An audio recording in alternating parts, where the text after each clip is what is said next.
Elearn Mentor makes you expert.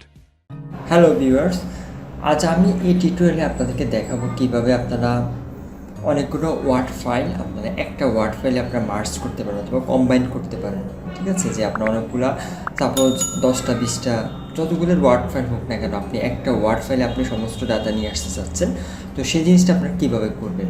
তো আমরা যেটা আমরা যেটা জানি সহজে যে কপি পেস্ট করেও কিন্তু এই জিনিসটা করা যায় না। এটা একটা নতুন একটা ওয়ার্ড ফাইল আমি খুললাম, খোলার পরে জাস্ট আমার যত ডেটা আছে আমি একটা একটা করে সাপোজ ধরলাম যে আমার এই 4টা ফাইলের আমার সমস্ত ডাটা আমার এই ওয়ার্ড ফাইলে আমাকে একটা ওয়ার্ড ফাইলে নিয়ে আসবো।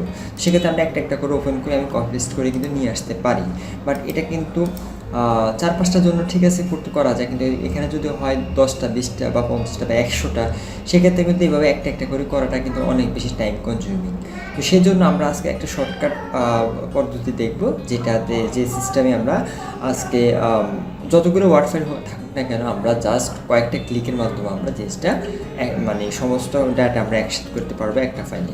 আচ্ছা, তো ফার্স্ট অফ অল যেটা হলো আমি আজকে 4টা ফাইলের ডাটা আমি একটা ওয়ার্ড ফাইলে নিয়ে আসবো। তো প্রত্যেকটা ডাটা কিন্তু আমার দেখেন এখানে কিন্তু আমি একটা কালার করে দেওয়া আছে, যাতে করে আপনারা বুঝতে পারেন যে আমার ডাটাগুলো সবগুলো আসছে কিনা একটা ফাইলে। আচ্ছা, তো সেই জন্য আমি প্রথমত যেটা করব, একটা ওয়ার্ড ফাইল আমি একটা ব্ল্যাঙ্ক একটা ওয়ার্ড ফাইল নেব, ওপেন করব। করার পরে আমি যেটা করব, এখান থেকে ইনসার্টে যাব। ইনসার্টে গিয়ে আমি এখান থেকে দেখেন অনেকের কিন্তু এটা অবজেক্ট লেখাই থাকবে, বাট আমার এখানে শো করতেছে না। যাই হোক, আমি এখানে কার্সারটা নিলে আমার কী হয়, অবজেক্টটা আসে দেখা যাচ্ছে। সেক্ষেত্রে আমি এখানে ক্লিক করব। করার পর আমি টেক্সট ফ্রম ফাইল, আমি এটাতে ক্লিক করব। করার পরে আমি যে ফাইল থেকে ডকুমেন্টগুলো আমি নেব, তো সেখান থেকে আমি সবগুলো ডকুমেন্ট আমি একসাথে সিলেক্ট করবো। এভাবে আপনারা টেনে সিলেক্ট করতে পারেন অথবা কন্ট্রোল ধরে একটা একটা করে সিলেক্ট করতে পারেন। করার পর আমি যেটা করবো, শুধুমাত্র ইনসার্টে ক্লিক করব। আচ্ছা, দেখেন ইনসার্টে ক্লিক করার সাথে সাথে কিন্তু আমাদের যেটা হলো সমস্ত কিন্তু ডাটা আমার এক জায়গায় চলে আসছে। তো যেটা দেখেন এখানের মধ্যে আমার প্রথম ডকুমেন্টে আমার এইটুকু ছিল, সেকেন্ড ডকুমেন্টে আমার এই কালার থেকে কালার ছিল, থার্ড ডকুমেন্টে আমার এই কালার থেকে এই কালার পর্যন্ত ছিল, এবং 4 নম্বর ইয়েতে আমার এইটুকু ছিল, এই পুরাটা ছিল। দেখেন আমার কিন্তু সব কিছু চলে আসছে। তো আমি এখন যেটা করতে পারি, এটা সেভ দিয়ে আমি আমার এটা কাজে লাগাইতে পারি।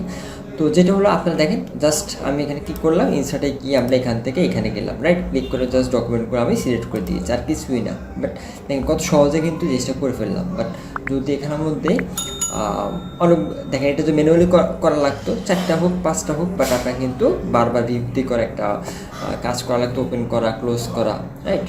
বাট আমরা এটা অনেক সহজে করে ফেললাম। তো যাই হোক, আপনারা যদি ভিডিওটা ভালো লেগে থাকে, চ্যানেলটা আশা করি সাবস্ক্রাইব করবেন। সবাই ভালো থাকবেন, আল্লাহ হাফেজ।